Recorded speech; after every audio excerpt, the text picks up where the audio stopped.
All right, here's another chance to practice some graphing.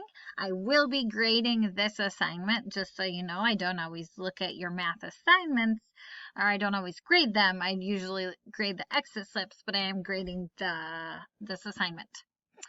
You are going to look at the item. You are going to write the coordinates for each object on the map. Okay, so telescope. Go find the telescope. Now notice the telescope takes up a lot of space, but there's always a dot close by. So for example, like that's the telescope dot. So first I would go down to find the X. It's 9 on the X. Okay, it's 4 on the Y. So I know that I would write it as 9, 4.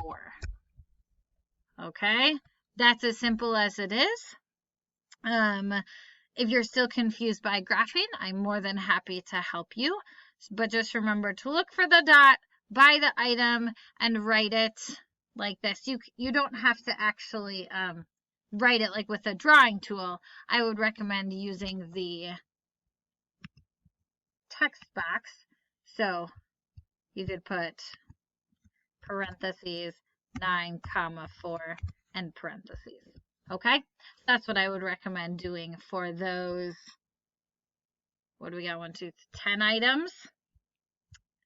Good luck finding those treasure things on the map, mateys. You can do it.